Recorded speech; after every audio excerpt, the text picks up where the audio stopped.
Rien n'effraie l'armée rouge en longue expédition. C'est peu tous ces flots, toutes ces montagnes. Les 5 chaînes pour nous, rides de fine houle. Le mont Oumang colossal, simple mode qu'on foule. Tièdes par la rivière Zinsha sont les roches flagellées. Sur la rivière Dadou est tendu un pont en chêne gelé. Sur le mont Minshan, la neige immense a de quoi nous séduire. Les 3 années passées, se répand le sourire.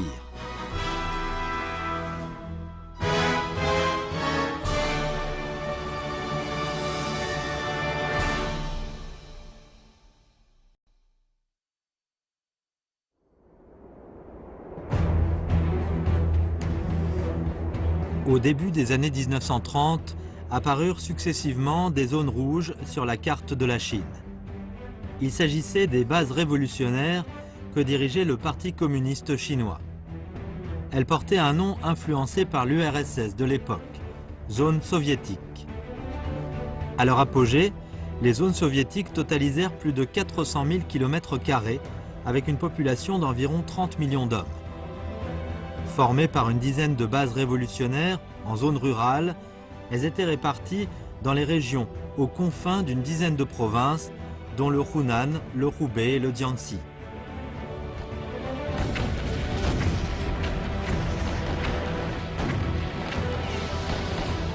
Pourquoi les bases révolutionnaires, qui avaient été si prospères, déclinèrent-elles si vite en l'espace de quelques années, alors que les troupes d'une importante armée rouge furent contraintes de se retirer des terres qui les avaient nourries?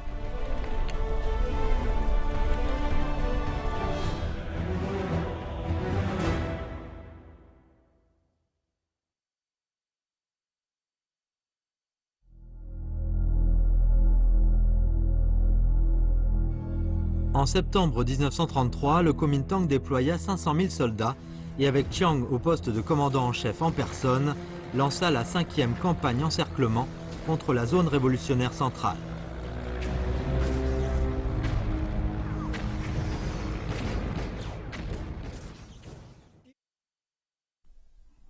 Lors des précédentes campagnes, l'armée rouge avait remporté des victoires grâce aux tactiques de Mao Zedong pour la guerre de mouvement, comme la défense positive, leurrer l'ennemi pour qu'il pénètre en profondeur, concentrer ses forces, attacher de l'importance au premier combat, bataille de mouvement, combat éclair, etc. Durant la 5e campagne anti-encerclement, face à la progression menaçante d'importantes troupes du Kuomintang, le comité central provisoire du PCC, avec à sa tête Bogu, pratiqua une ligne militaire aventuriste erronée et la situation tourna très vite à la catastrophe. Le 28 septembre, Lichuan, un district d'importance stratégique de la zone soviétique, tomba.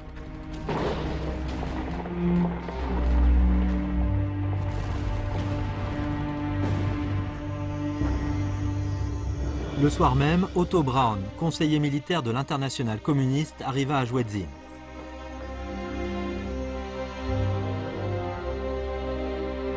Bogu, qui ne connaissait rien aux questions militaires, fut enchanté de l'arrivée d'Otto Braun. À ses yeux, Otto Braun, diplômé de la prestigieuse école militaire soviétique Mikhail Frunze, ne savait à coup sûr plus long en matière militaire que Mao Zedong et Zhu De réunis, issus des vallons de montagne. Otto Braun, qui ne comprenait pas un seul mot de chinois, déclara lors d'une réunion de la commission militaire « Il est temps de ranger au placard le marxisme-léninisme des vallons. Maintenant, nous devons absolument nous débarrasser de ces choses dépassées et établir une série de nouveaux principes. » La stratégie et les tactiques de Mao Zedong furent une fois de plus rejetés.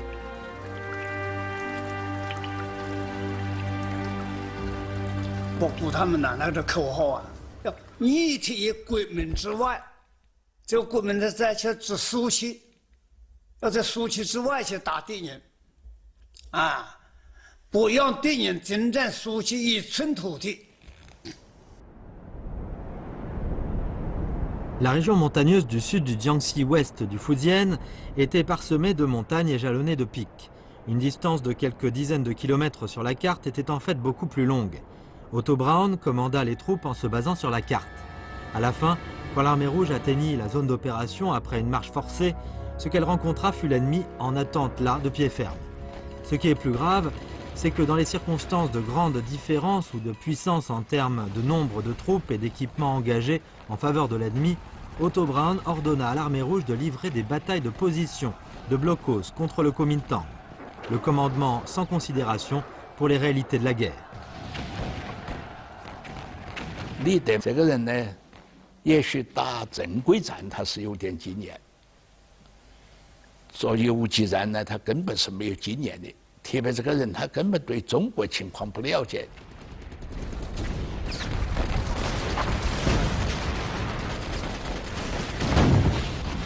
Pendant que l'armée rouge centrale se trouvait dans la passivité, une opportunité inattendue fut ouverte soudainement. En novembre 1933, l'armée de la 19e route du Kuomintang, impliquée dans l'encerclement contre l'armée rouge centrale, déclencha l'incident du Fujian, déclarant publiquement son opposition à Chiang et son soutien à la résistance contre l'agression japonaise. Mao Zedong suggéra, le gros de l'armée rouge pourrait en profiter pour sortir de l'encerclement ennemi et engager des batailles dans les vastes régions sans blocos, en guise de soutien à l'armée de la 19e route. De là, nous pourrions mettre en échec le siège ennemi dans le Jiangxi et le Fujian. Cette suggestion totalement faisable de la part de Mao Zedong fut pourtant rejetée. Craignant de perdre la zone soviétique, Bogu et d'autres n'osèrent pas attaquer l'ennemi par derrière. Plus tard, Mao Zedong suggéra de nouveau de lancer une attaque dans la partie centrale du Hunan, ce qui permettrait de déplacer l'ennemi du Jiangxi au Hunan pour l'anéantir. Cette idée fut également rejetée par Bogu et Otto Braun.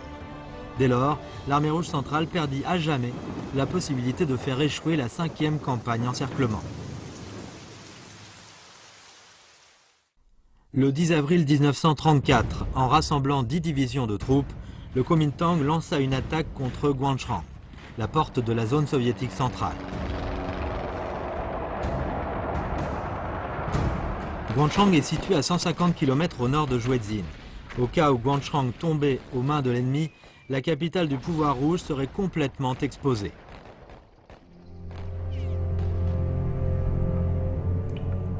Otto Braun ordonna à l'armée rouge de construire massivement des blocos sur le front, misant tout l'actif de l'armée rouge ou presque à Guanshan.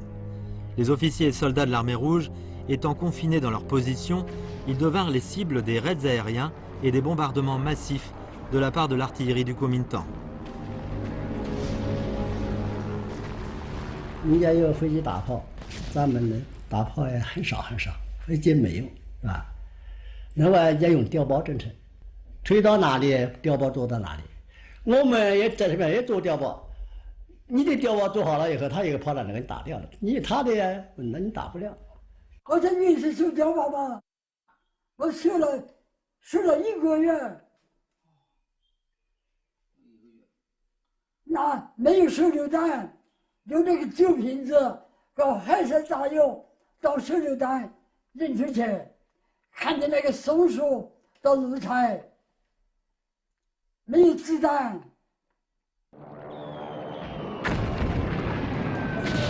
Le 28 avril 1934, Guanshan tomba.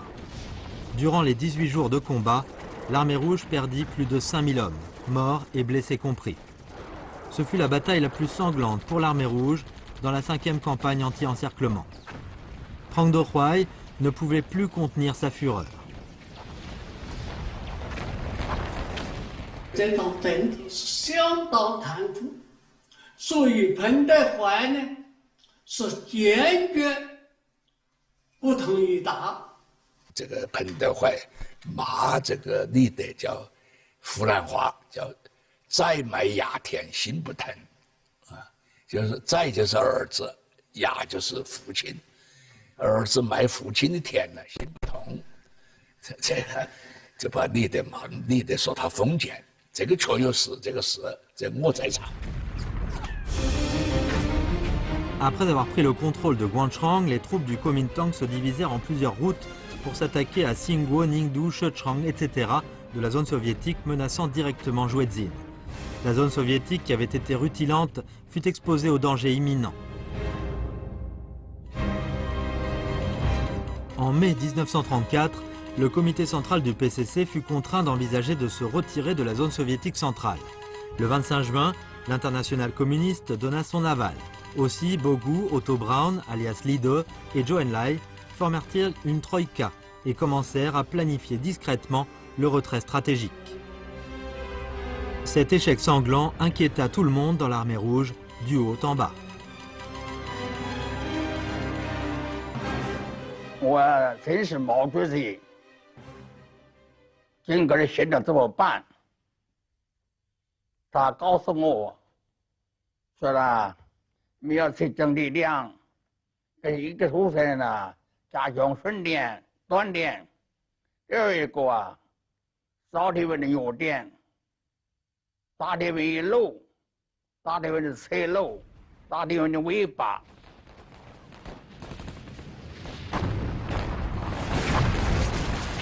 Conformément aux instructions de Mao Zedong et en concertation avec les guérilleros locaux, l'armée rouge du front sud s'attaqua successivement aux stations de ravitaillement et de munitions de l'ennemi et fit tourner l'ennemi en rond dans les montagnes, ce qui fait que les troupes stationnées au bourg de Junmenliang n'osaient pas avancer de manière aventureuse. L'armée rouge remporta une victoire temporaire. Ce fut le premier contact direct de Mao Zedong avec les soldats à la base, 1 an et 9 mois, depuis qu'il avait perdu ses pouvoirs de commandement. En juillet 1934, à Huichang, un jour d'été, très tôt le matin, Mao Zedong grimpa sur le mont Lanshan. Intérieurement, sa conviction grandissait toujours, comme le soleil levant. Il composa son dernier poème de son séjour de 6 ans dans la zone soviétique centrale, sur l'air de Tsingpingyue, Huichang. Le jour est sur le point de se lever à l'est. Ne me dites pas, c'est partir de trop bonne heure. Parcourir ces monts verts ne fait point vieillir l'homme. Le paysage d'ici sans pareil demeure. Au-delà de Huichang, les cimes sourcilleuses ondulent en chaînon jusqu'à la mer de l'Est. Les combattants du doigt pointent le Guangdong, encore plus luxuriant dans toute sa verdure. Mao Zedong fit preuve d'une sérénité, d'une clairvoyance et d'un enthousiasme surprenants. Et à l'instant où la zone soviétique se trouvait dans une situation périlleuse, un poème put jaillir de son cœur.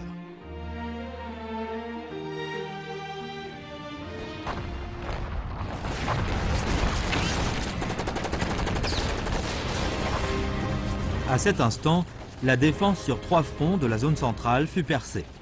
Le statu quo du seul front sud ne put à lui seul sauver la situation. En juillet 1934, la CRMC, la Commission révolutionnaire militaire centrale, envoya le groupe d'armées du 7e front vers le nord, sous la bannière du détachement d'avant-garde de la résistance contre l'agression japonaise, pour essayer de déplacer et de contenir l'ennemi. Mais les forces de cette troupe étaient trop faibles, et elles ne réussirent pas à faire migrer les armées colossales du Kuomintang. En janvier 1935, ce dernier fut assiégé par de nombreuses troupes ennemies au mont Huaiyu, dans le Jiangxi. La bataille fut perdue et Fan Zhemin capturé.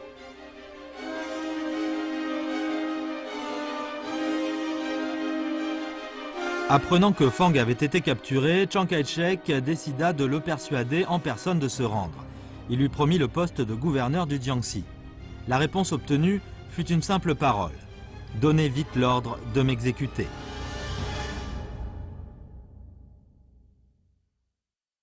De la capture au décès, Fan Zhemin écrivit, les menottes au poignet, plusieurs articles totalisant plus de 300 000 caractères, dont La pauvreté, Récit en prison, Ma chère Chine, etc.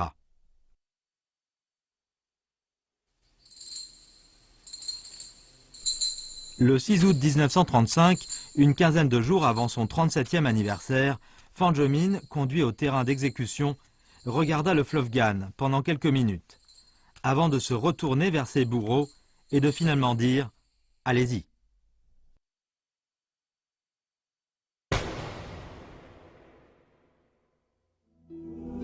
Si je peux vivre, tant que je vivrai un jour, je crierai pour la Chine.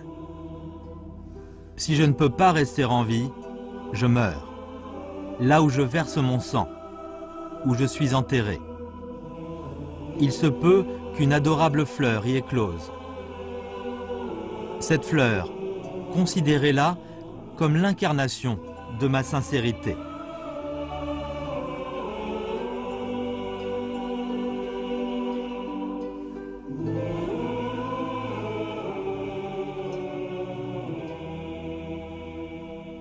Durant la dernière décade du mois de juillet 1934, la CRMC ordonna au groupe d'armées du 6e front d'avancer vers l'ouest pour établir un lien avec l'armée rouge du 3e front et faire le repérage de terrain pour le retrait stratégique de l'armée rouge centrale.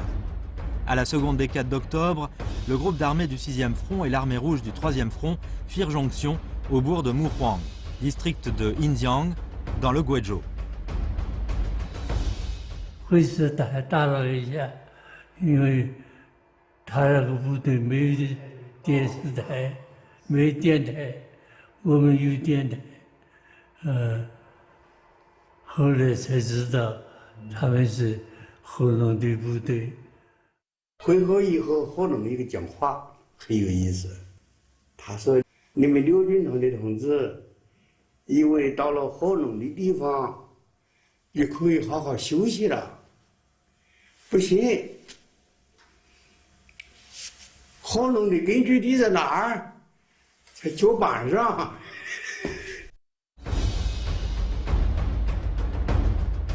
Les groupes d'armées du 6e et du 2e front menèrent des opérations conjointes en concertation avec l'opération de l'armée rouge centrale.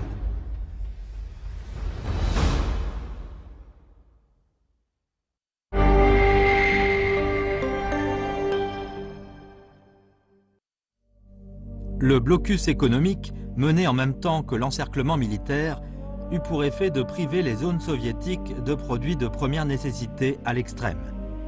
Même l'approvisionnement en sel de cuisine fut aussi rompu.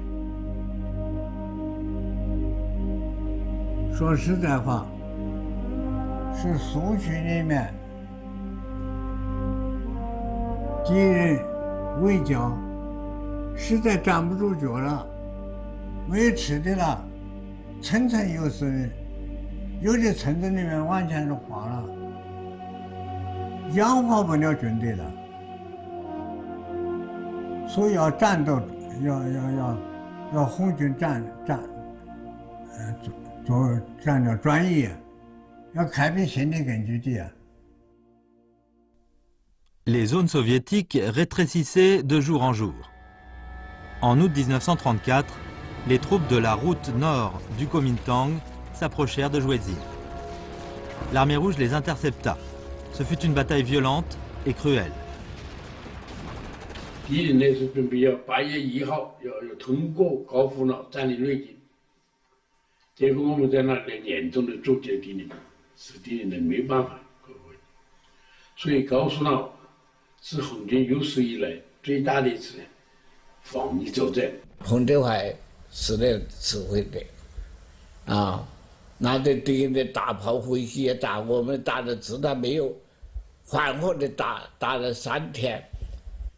白天打的死了，晚上呢，我们就派人下到前面接应，把那死人身上呢有枪支有子弹呢，把它修起来，修回来第2天再给敌人打，借用敌人的武器来打敌人。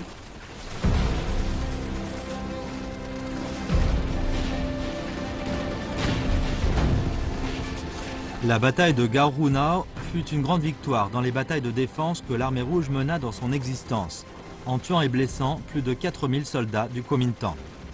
De ce fait, ils n'osèrent plus avancer de façon aventureuse, ce qui fit gagner un temps précieux.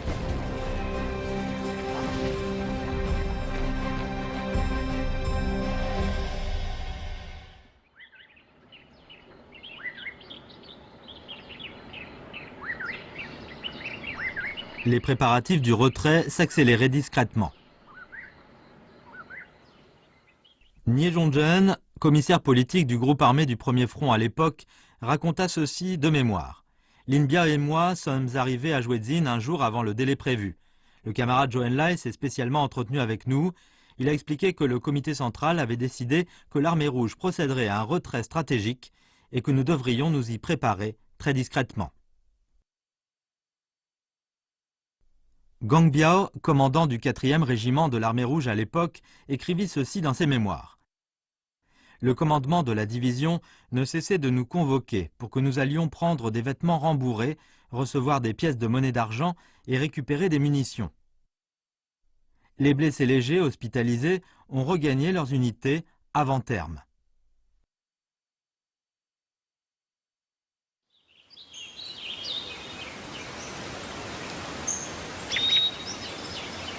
Parallèlement, le mouvement d'élargissement des troupes fut aussi mené activement. Le pouvoir rouge, bénéficiant d'un soutien ferme de la population, et le peuple dans les zones soviétiques se levant du fond du cœur pour défendre le pouvoir rouge, dans le groupe des rois du village de Huangsha à Jouezine, qui ne comptait que 43 foyers, 17 personnes rejoignirent l'armée rouge et c'étaient les 17 derniers jeunes du village.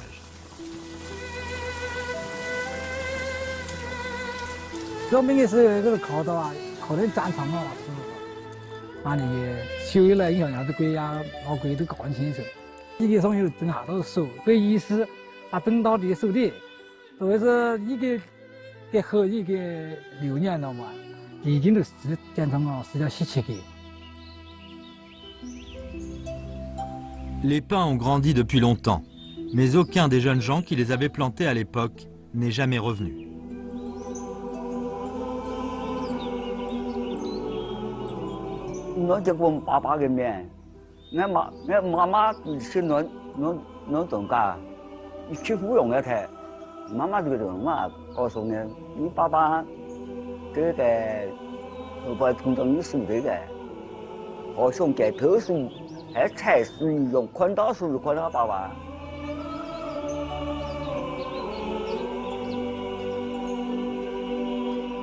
Les 17 arbres sont une image réduite des soldats de la zone soviétique de l'époque.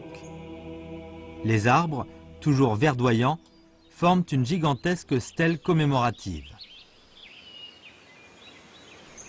Rien qu'entre août 1933 et juillet 1934, au total, 112 105 personnes de la zone soviétique centrale rejoignirent l'armée rouge.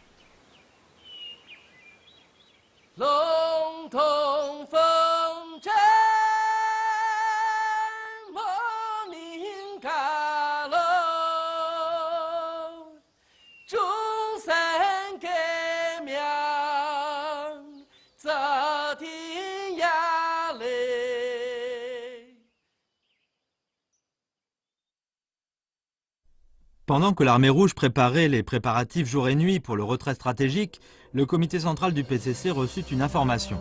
Chiang Kai-shek avait élaboré le plan du saut de fer. Il décida de rassembler une fois de plus de très nombreuses armées. La situation était urgente. Le 10 octobre 1934, le comité central du PCC, le gouvernement central, la CRMC furent évacués de Jouezine, marquant le commencement du retrait stratégique de l'armée rouge.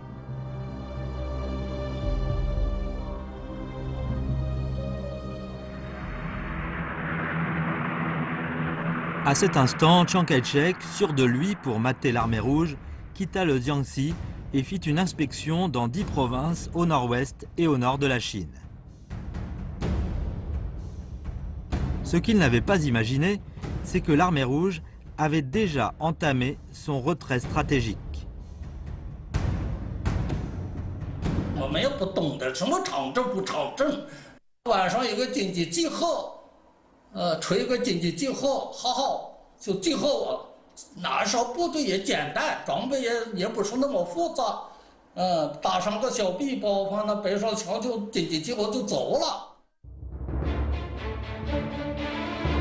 Le comité central, la CRMC et d'autres organes regroupés en 2 colonnes commencèrent la longue marche avec les groupes d'armées du 1er, du 3e, du 5e, du 8e et du 9e front, formant une armée de campagne en retrait stratégique composée de 86 000 hommes.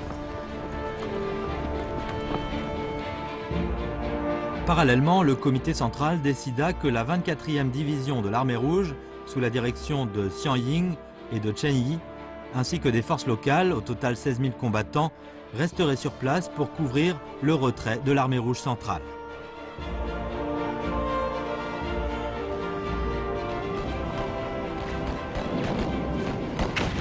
Un mois après l'évacuation de l'armée rouge, Jwedzin tomba entre les mains du Kuomintang. Les troupes de ce dernier clamèrent « Les pierres doivent être fendues, les herbes brûlées, les hommes exterminés ». 145 villages dans la zone soviétique centrale furent ainsi complètement détruits et plus de 700 000 personnes massacrées cruellement.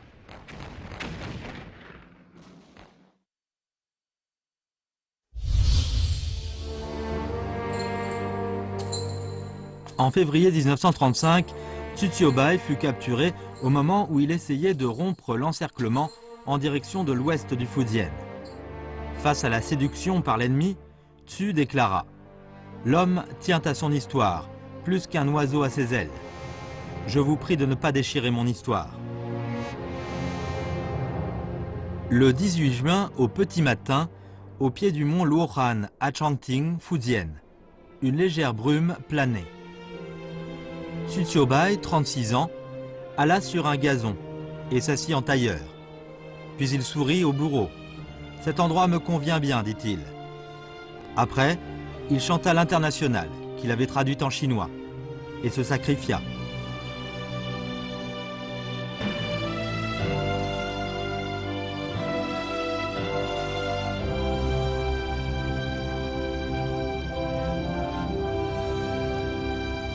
He Shuheng, délégué du premier congrès national du PCC, Liu Bozian, qui avait dirigé le soulèvement de Ningdu, Gu Bai, qui avait aidé Mao Zedong à achever l'enquête à Sumu, Mao Zedong, frère cadet de Mao Zedong et bien d'autres, furent massacrés les uns après les autres. Ces tristes nouvelles ne furent connues qu'après que l'armée rouge fut parvenue jusqu'au Shanxi, après un long périple.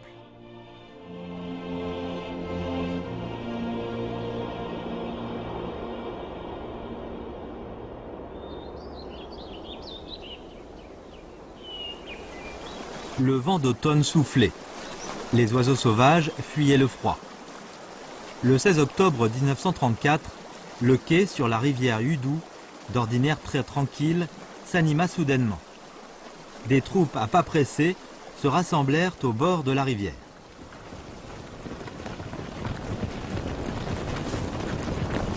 Chargé par Zhou Enlai, Mao Zedong, malade, couché dans une civière, dirigeait la construction d'un pont de fortune. Plus de 800 bateaux du district de Yudu avaient été rassemblés là. Pour éviter que l'ennemi ne découvrît le poteau rose, l'armée rouge ne commença à bâtir le pont flottant qu'après 8 heures du soir, avant de le démonter le lendemain très tôt, et cela tous les jours.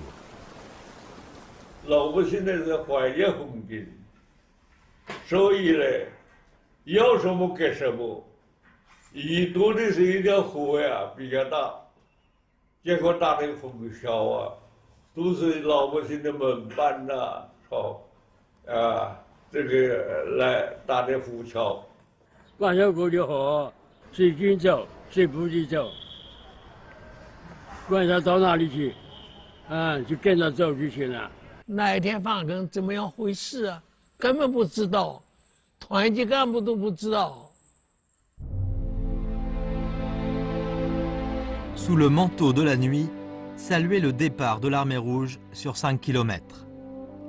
Les pas de la marche s'éloignaient de plus en plus. Un cheval poussa un dernier cri pathétique et fit couler des larmes à tant de mères et de femmes. La longue marche débuta dans ces circonstances. La République soviétique de Chine devint dorénavant une république à dos de cheval. Où allait l'armée rouge? Vers quelle direction mettait le cap le navire de la révolution chinoise?